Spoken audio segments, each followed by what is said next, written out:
how are you going to justify this gap in your employment history if you're called on it?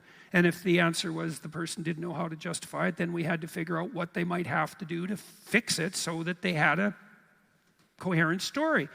Take a university course, that might be part of it. Then at least you can tell the person, if they point to a hole in your education, says, well, I know that hole's there, and here's the steps I'm taking to rectify it, which is pretty good. That's the sort of response that would fill an employer with confidence if they had any sense. And so, and then then people would be worried. They say, well, I can't handle the rejection, because you send out 50 resumes and you're bloody fortunate if you get one interview out of that. That's about the right ratio, generally speaking. And so that's a good thing just to know. That's baseline. Doesn't mean you're a failure. It means that most job postings are fictitious, right? Because jobs are posted that have already been filled, but they have to post them for legal reasons. And jobs are posted because a company wants to keep a steady flow of resumes coming in case they do need someone, and on and on. And then, even if you do happen to have the qualifications, there's probably 10 other people that also have the qualifications, and your resume has to align with the judgment of the person making the decision that day. It's pretty unlikely, and so you're going to get rejected like 99% of the time. And so you need to know that.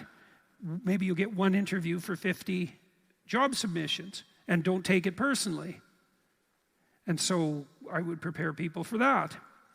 And then, they say, well, I just can't tolerate the idea of sending out 100 resumes. I say, well, then send out 5 a day, or 10 a day, or 1 a day, whatever you think you can manage.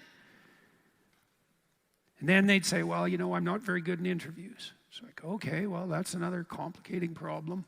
So then we'd practice interviews.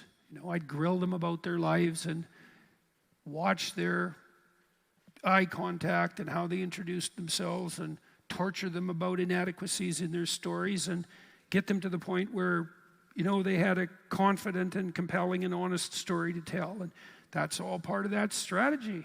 It's not like telling the truth is easy. It's difficult. You want to stand up to the woke mob? It's get your act together. Because it's not easy, right? Because you're seeing the incursion of a serpentine and multidimensional bureaucratic tyranny that works behind the scenes and uses reputation savaging and gossip and innuendo to destroy reputation. It's a hell of a threat. And you're going to have to put yourself together well enough to be able to withstand that. But if you do, it'll be good for you, because it'll force you to put yourself together. It'll force you to become the sort of person who can say no. And you can say no to someone if you have options. And no has to mean, I know what no means. People never like to talk about what no means.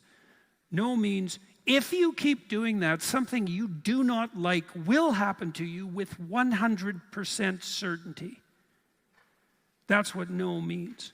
And you have to be, that's what no means when you say it to children. And there's a brutal element to that. People don't even like to think that. It's like, well, what the hell do you think no means if you mean it?